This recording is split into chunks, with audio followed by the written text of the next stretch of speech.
Welcome, everyone. Simon Rosenberg, Hopium Chronicles. I'm here with a great and timely event today. Joining me is Anne Applebaum. Anne, welcome. Thanks for being here. Oh, thanks for having me. For those who don't know Anne, I will say that she's been one of my most important teachers during this tumultuous time over the last 10 years. She's at SAIS. She writes for The Atlantic. I got to know her as a columnist for The Washington Post. She's written, she won a Pulitzer Prize for a book 20 years ago, I guess, or so. And she's become, I think, one of our most important interpreters of this dark age of Trump. And it's just really a pleasure for me to have you here today. And so thanks for coming by. It turned out to be, like every week of the Trump era, there is something new and exciting to be able to review. And this week we have Trump today, Trump stumbling through the NATO meeting, and also whatever it was that happened with Iran. And I'm wondering if you could just start by sharing your impressions of the last few days. So my main problem with what just happened in Iran is that I'm not sure I know what happened in Iran. I know that there were Israeli strikes. I know that they killed a number of Iranian Revolutionary Guard leaders. I know that my friends and contacts in Iran were very happy. There was a lot of excitement at the beginning that that this really one of the ugliest regimes on the planet, which has gouged out women's eyes and locked up young men and destroyed the country over 40 years that this was happening. When the United States joined, however, I became less certain that I understood what was going on. It wasn't clear to me that the Trump administration had the legal right to join the war. It wasn't clear to me that they understood why they were in the war. It wasn't clear to me that Trump's motives were anything other than him liking the photographs on Fox News. And what I find really disturbing now is the fact that I don't know whether Iran's nuclear sites were obliterated or whether they were not obliterated, because we have some leaked reports that says they were. We have the president not only insisting today that they were, but insulting and attacking journalists who applied otherwise, implying they were unpatriotic. They weren't respecting the great work of our pilots and our airmen by simply asking what had happened. And this is because this is happening at the same time as the Iranian regime is telling people that it has just achieved a great victory over Israel and the United States. We have this, bizarre moment where, it's very hard to know what is reality, and so many people are seeking to shape reality for their own benefit that it's pretty hard to understand. So I feel that we're still only part way through this story, and I'm reluctant to make any grand statements about it, but there are already a lot of things about it that are very disturbing. Yeah, and Trump today was in the Netherlands in the NATO meeting, and was very defensive in the press that he did. And as you pointed out, he attacked the journalists there. I mean, tell me what's your assessment of what we know about what happened in NATO in the last couple of days? Trump has been, for me, one of the most interesting things about the Iran story is that, Trump he's sort of on two sides of this, right? Bibi is on one side. He wants to counter Iran and, decapitate the regime. And then he's got his Russian friends who, are allied with Iran, and Iran is helping them in the war in Ukraine. And it seemed in the last few days that he's been struggling to kind of put all these pieces together. And I just wondered what your assessment of all that is. My assessment is something I've said before, and it's worth constantly repeating because people have trouble believing it. I don't think that Trump has any strategy at all. In other words, he doesn't have a geopolitical theory that he's working from. He doesn't really understand the connections between Iran and Russia and China and why they matter. He doesn't have an end game in Iran that he has a real plan to achieve. Any decision that he makes is one that is affected by his perception of how to be the winner in that particular moment. He lives in a kind of eternal present where he always is in combat against somebody, whether it's the Iranians or whether it's the CNN, or whether it's a judge or whether it's some other critic. And he always needs to somehow emerge as the winner. And that seems to be, if you watch him over time and you watch him step by step, that is the best determinant of how he'll act. And so looking for a grand strategy or an explanation of why he likes Putin, but doesn't like Putin's allies, but is sometimes, on one side or the other, you will misunderstand him. And I find that actually rational people often resist this interpretation of Trump because people, especially Europeans, I mean, I've said this to Europeans, and I find they react by saying, we just can't believe that's how the American president acts. That can't be the explanation. There must be 3D chess, right? There must be a grand strategy behind it. And I always say, of course, there are people around Trump who have strategies, and there are people who want him to achieve things. And he's clearly influenced sometimes by one person or another, one group or another. But I don't think he himself has thought this through. I mean, that he was attacking Iran, who is Putin's ally and Putin is his friend, I doubt very much that pattern of associations went through his head. Well, it's been interesting to watch him be critical of Russia, who rallied to Iran's defense and said that they would help bolster the Iranian regime. And China appears to have been sending some kind of weapons into Iran. We'll learn more about that. And he seemed, to your point, he seemed surprised that the Russians would be defending their close ally who's there helping them in the war in Ukraine. And I wonder help us understand, given your theory, which I agree with 100%. And I will admit to you, I've struggled to get to the place that you're describing, right? And here domestically, you often hear commentators describe his great strategy, that he's got some grand plan.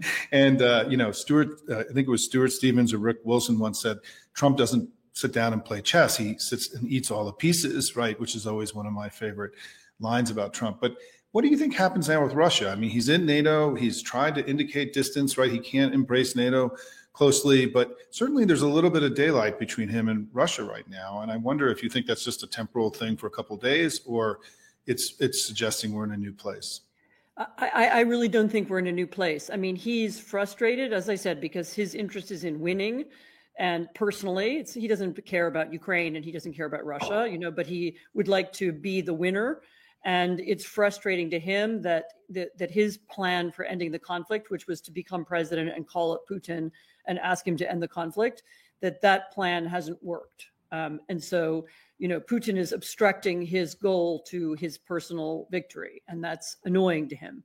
But I don't think it's somehow changed or altered his perception of Putin, whom he does continually, repeatedly talking about it as his friend. He on social media, he talks about him as Vladimir, as if they were on first name terms. He speaks about him as his friend, his ally. He speaks admiringly of his strength and so on. I mean, so I don't think any of that is gone. It's just that Putin is puzzling him because it's not, the plan that he had is not working. I really can't stress that enough. I mean, Trump doesn't know anything about Putin. He doesn't know what it means that he has KGB training or that he's attempting to manipulate him. Putin clearly sees Trump as a kind of mark and reckons that talking to him is, he can manipulate him into doing what he wants. He doesn't know anything about Russia and its history with Ukraine. He doesn't know that much about the war. He doesn't understand. He's never understood, for example, Ukraine's particular strengths, which are in its unbelievable technological capacity. The Ukrainians have really changed the nature of warfare in this war. They have evolved their own way of producing and using drones, and some things that have never been done before. Trump somehow doesn't understand that or doesn't understand the significance of it. And so it's like he's a sort of blunt object running into this complex situation, and sometimes he gets frustrated. But I've still never heard him openly criticize Russia in a way that suggested to me that he was planning to put any pressure on Russia or increase sanctions on Russia, which actually Senate Republicans have argued he should do. Nor have I heard him talking about increasing armament levels or increasing any kind of support for Ukraine. So, so I take that as this is a kind of, it's a kind of performance. He's performing a so-called anger at his friend, maybe in the hope that the friend will somehow change his mind. But as I said, there's a very deep and profound misunderstanding of who is Putin, who is Russia, what is this war about, why Ukraine is fighting, and also why Russia is fighting. Look, Russia started this war because they believed that the West, the United States and Europe would not ally with Ukraine. And he genuinely believed that this was a way to bring an end to NATO, to demonstrate that the Western alliance is weak, to undermine American power. I mean, he sees this for Putin. This is existential in that sense. I mean, of course, that he understood this as the final kind of death blow to the liberal world that he hates. And of course, Trump doesn't see any of that context at all. All he sees is Putin peculiarly behaving in a way that, he's somehow preventing Trump from winning the confrontation. Given what you just said, can you reflect upon, with the idea of Putin ending NATO, diminishing American power, that one of the most remarkable things about this Trump 2.0 has been their assault on American soft power and on the ability of the U.S. government to function, on vaporizing USAID, taking over USIP, right, the U.S. Institute of Peace, and powering down our cybersecurity efforts against Russia. Help us understand what you think, given the context that you just established, right, of Putin understanding that Trump's a mark. Trump has seemed in this term to be doing things that are far more in Putin's interest and not in America's interest than even in the first term. And I just wonder how you make sense of all that. I mean, in Putin's interest, in Iran's interest, in China's interest. I mean, there's my last book, Autocracy Inc., was a description of this network that it's not an alliance, but it's a group of countries, all of whom see liberal democracy and the language of democracy and the language of rights and the language of transparency and the language of the rule of law as a threat to them. And one of the, both internally, because that's the language of their own opposition, but also when it came from us or from our radio or from our media.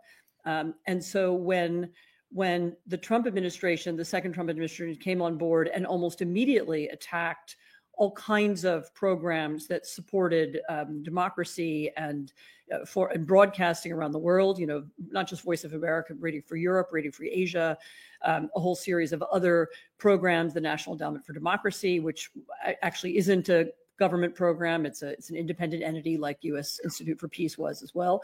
The immediate attack on all of those institutions, these were the institutions that most bothered the autocratic world because they were the ones who were amplifying the language of rights, transparency, accountability, all these things that bother dictators and political leaders and political parties who want to rule without checks and balances and without interference and without any opposition. I doubt very much that Trump himself knows what any of these institutions are or what they do. But someone around him does. I don't even know if it was Musk. It may be others inside the administration or close to the administration. But it's pretty clear that this was a goal from the beginning, was to dismantle the Voice of America Persian service, which would be very useful right now to speak to the Iranian people, or Radio Farda, which also was another Persian language service that the U.S. funded, or the organizations and groups who helped to support the Iranian opposition, or those who support the Russian opposition. All these things were almost immediately taken down, and I have to assume they were taken down by people who also dislike the language of democracy and the language of rights and the language of transparency, and who somehow perceived these things as a threat to a kind of power that they wanted to build. Maybe there are other explanations that I don't, that I can't see. But it really was remarkable that this was something that happened in February and March. I mean, this was among the first things that the Trump administration did, was to take apart anything that the U.S. government was using, as you say, to project power, but not just power, but to project the language of rights, accountability, and the rule of law. And that can only be because this was a group of people who thought that those things were also, as the Chinese do and as the Russians do and the Iranians do, who also thought that this language was threatening to them. Given all this, you are in Warsaw, and what's your assessment of how the Europeans are really coming to terms with all of this? Because it is dramatic, significant, Perhaps not, Americans may not really totally understand the gravity of everything you just described in terms of the fight between authoritarianism and democracy globally. All of a sudden, Europe really has to shoulder a much greater burden of this fight. How's it going in your mind? So I'm not sure that Americans understand the profundity of the shock here. People, maybe it's because I also live in a world, I've spent a lot of time in Britain, a lot of time in Poland, a certain amount of time in Germany, elsewhere. I live in a world of people who are a lot of them are transatlanticists. They're Germans who have admired America and thought of America as a kind of country that taught their country how to become a democracy. Poland was, I think at one point, I don't know if it's still true, but it certainly for a long time was the most pro-American country in Europe, if not the world. I mean, it's hard to say. The UK has a strong streak actually on both the left and the right of sort of pro-American politicians and traditions. And so for people who had been working on foreign policy or defense all of their lives, this kind of they're still reeling, and people are still trying to understand how to cope with it. Is it better to try to be obsequious to Trump and flatter him? Is it better to stay away from him? Is it better to, what's the right attitude now? I mean, so many aspects of defense and security, and even just thinking about geopolitics, are just built around America and around the idea of American leadership. So, it's, of course, Europeans are building their own. They're investing much more in defense themselves, and they're beginning to think differently geopolitically. But it's not something that you can change from one day to the next. I mean, building an alternative to the American intelligence system and the satellites and so on. I mean, this is something that you can't do within a few weeks or even a few years.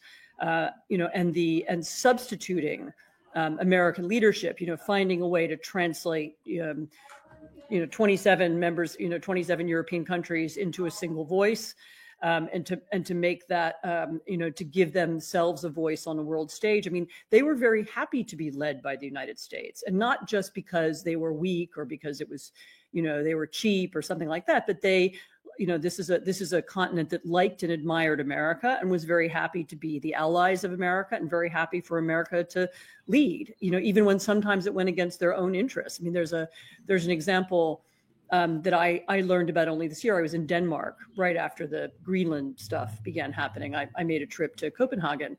And one of the things they told me in Denmark, and one of the reasons they were so shocked, was because they said, look, anything that the Americans have ever wanted to do in Greenland, we have made it possible for them to do. They can have bases there. They can have ships there. They can have icebreakers there. They can drill for minerals there. Whatever they want, they can do. And not only that, in the past, I think it's the 50s and 60s, the U.S. actually kept nuclear weapons in Greenland. And this was at a time when in Denmark, that was illegal. So they'd banned nuclear weapons by law. And there was a Danish prime minister who allowed, without telling anybody else really, allowed the Americans to keep weapons. So that was the extent of the degree to which they were willing to let the United States run Europe and run the world the way the United States wanted to. They were even breaking their own laws and principles. So there is a kind of shock and again a confusion. Some people just don't believe it. Some people think there's a way around it. I mean, you can hear different arguments about how to deal with it. But the fear among some is not just that the United States isn't leading anymore, isn't interested anymore in being the leader of the democratic world, but that the United States might become an adversary, and there's a way in which the language that Europeans used, which is very often also the language of multilateralism, of diplomacy, of democracy, of the rule of law in particular, that's very fundamental to the European Union, that language is now going to be also perceived as a threat to the Trump administration. And the shock of J.D. Vance attacking Europe at the Munich Security Conference a few months ago is still reverberating, because Europeans suddenly understood that they were maybe not just, unwelcome partners, but maybe they were the enemy.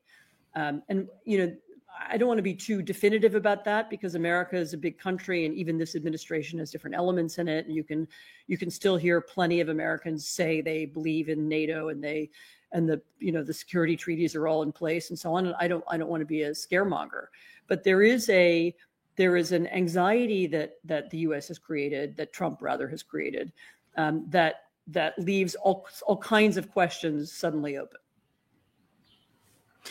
Well, and it's one of the most remarkable parts of this is that for us in America, there's no version of us being safer and more secure outside of the European relationship and outside of our security alliance with NATO. And so this idea that somehow this strategy, to your point, doesn't have one, is making America safer somehow. I mean, we've never been less safe in the last 80 years than we are right now. We can't necessarily, so the whole thing is just incredible in many ways. America's power has really often come from its alliances. And so the network of autocracies that I spoke about a minute ago, I mean, these are nations that don't have shared values. They just have shared interests. And so maybe they'll come to one another's aid if it suits them, but of course they're all, they have many conflicts as well.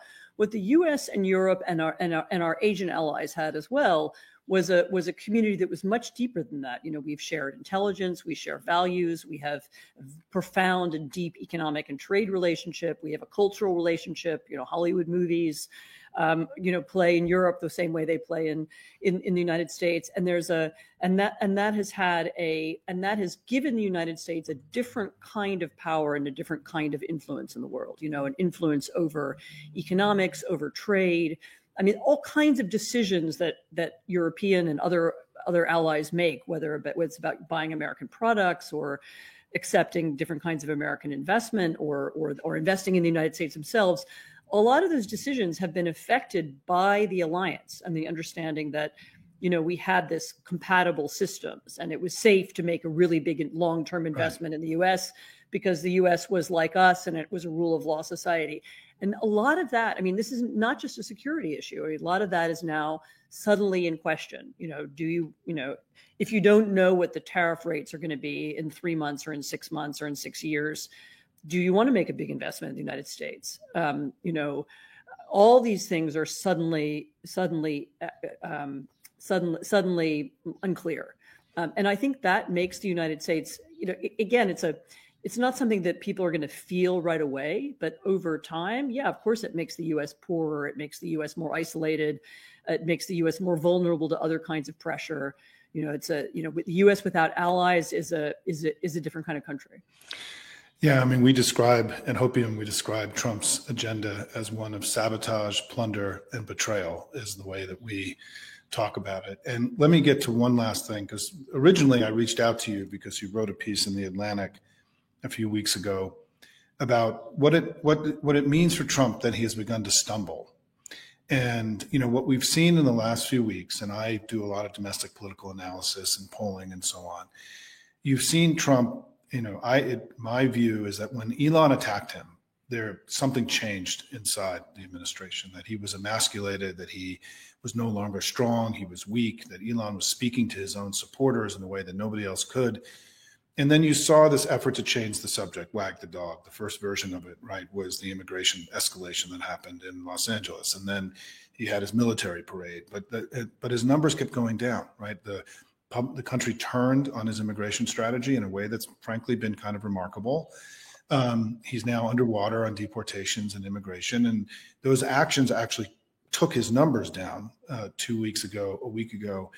And then he looked for something else to sort of make him strong again, as I call it. And he found Iran. And what we've seen in the polling in the last few days is that that's also been unpopular. And his numbers now have dropped even further this week in all the credible independent polls. And he's now by far and away the lowest point of his presidency, with a Senate bill, the big ugly bill, sort of struggling, taking on water every day. And all of a sudden, this thing looks a little wobbly and he looks a little weak. And he's not really in control of the discourse in the country the way that he was previously. And you wrote a piece about thinking about what happens when a leader like this, a strong man like this, starts to stumble. And I wonder if you could share that with us a little bit. So I have, I spent so many years writing about the Soviet Union and writing about communist regimes and how they sought to take over societies, that I have patterns in my head. And one of them is when you have an ideological regime that meets obstacles, when reality, defies the ideology, when, you've been saying that everything is going to get better, but it doesn't, then what do you do? And the answer, if you look over and over and over again at these kinds of movements throughout history, is you see that they look, first of all, they look for scapegoats. They look for, the traitors and the saboteurs who have been undermining the project. And they also begin to accelerate. They often become more violent because they look for spectacle. They look for performance. They look for big events that will help their followers explain and understand what's going on. People in the U.S. often talk about distraction, but it's not distraction so much as changing and enlarging the narrative and the story. So, the regime, I don't want to, the president wants to look strong, or the revolutionary leader wants to look powerful. And so what do you have? You have, you send masked men with full military weapons out onto the streets of Los Angeles, and you create a kind of performance of violence. I mean, there was real violence as well. I don't want to say that there wasn't, but it was also a big spectacle. And what did you just have in Iran? I mean, I think there were a lot of reasons, maybe in addition to this, why Trump got involved in Iran, and maybe he had people influencing him and so on. But also clearly it's a spectacle of power. Look what I can do. I can send these enormous, expensive bombers all the way across the world, and I can drop bombs on this nuclear power plant. And these are ways of doing a kind of performance of strength. And it's a kind of compensation. And at the moment in the U.S., it's mostly performative. It's mostly, a lot of it's for show. But of course, this has ended extremely badly in other places, and at other times in history. I don't want to. I get in trouble sometimes for making these direct comparisons, but the pattern is the same, and the pattern is, you have an overwhelming ideology. It hits reality.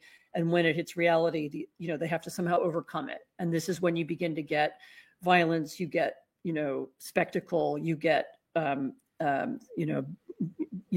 big changes. And that's what worried me the most, especially worried me about that scene in Los Angeles, the sending in the Marines into a city. Who are the Marines? The Marines are trained to kill the enemies of the American people. They are not trained to do crowd control, and the idea that you would have send in Marines to Los Angeles was to me, it's almost the worst. In my view, it's almost the most frightening thing that Trump has done. Well, one of the challenges we have to take this to, take your idea to the next level is that what's happened inside the White House, and I've worked on immigration policy for 20 years and have worked on U.S. border, U.S.-Mexico issues. ICE is not equipped to do this work. And they don't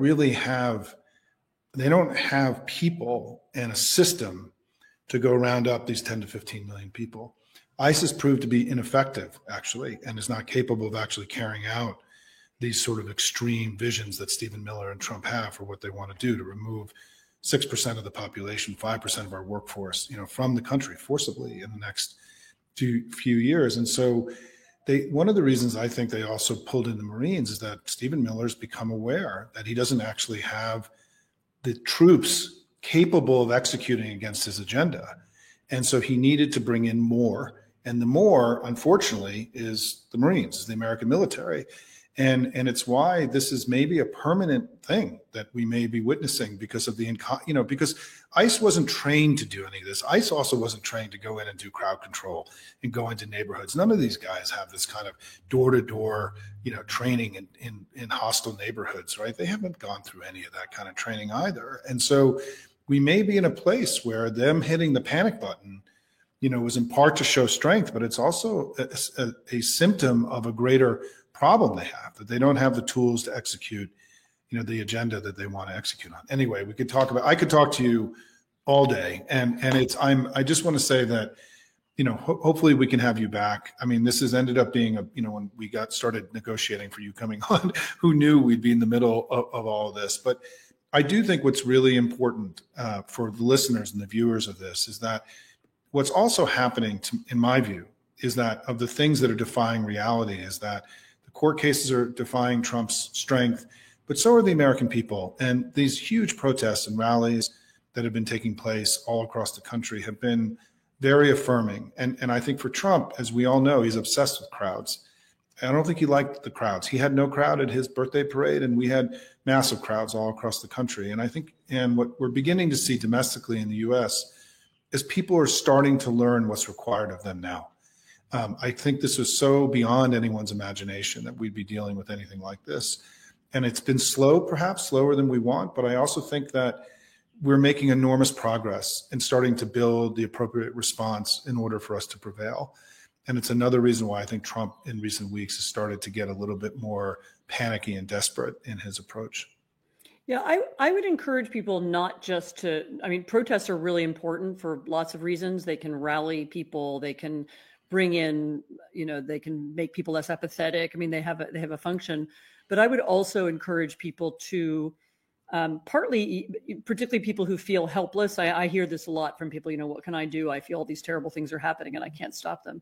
I would encourage people to get involved if they can in local politics in the US. I mean, there's so many, state level elections, city level elections,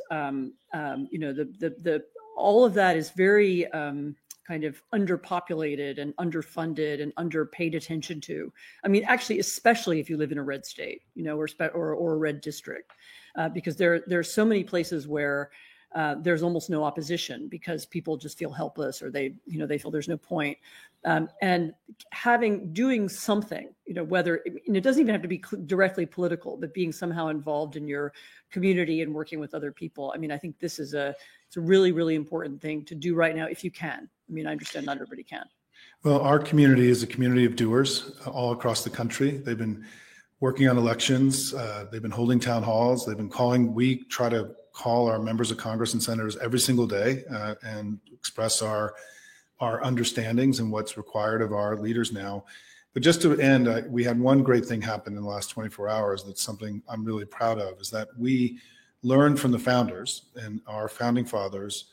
Part of the way that they brought the revolution to everybody in the colonies was they held in local towns, they had what they called articles of resolutions of condemnation, where they took the declaration, the spirit of the declaration, they localized it to the local community and had debates and discussions and then passed resolutions. We just yesterday passed resolutions in 2 counties in New Mexico. I'm here in New Mexico right now, that were debated and passed yesterday, where the local governments condemned the abandonment of the constitutional order, demanded that their federal representatives do more to challenge Trump. And we now have actions like that taking place in 10 states, where you're going to start to see local governments, county governments, hopefully state governments, state legislatures, start to localize this conversation to make it material to these communities, to get invested in this kind of discussion and to bring it to more people. And, my community, we now, just within the last few weeks, we're now moving resolutions like this in 10 states. And it's this kind of stuff, to me, is us learning now how to do this, right? We have to do everything, right? There's no one thing that's the silver bullet, but you're starting to see the American people in a way that's not surprising, right? Be very creative and innovate and to adapt to the circumstances, because the muscle memory of democracy is so deep here and the reservoir of it. And it's been very encouraging to see, as somebody who's dealing with people working on this all across the country, how much people step up at this time. And so, Anne, speaking of stepping up, thank you for all your incredible work. I'm a big fan, and it's really a great pleasure and an honor to have you with us today. Yeah, thanks so much for talking. I appreciate it. Thanks. Take care, everyone. See ya.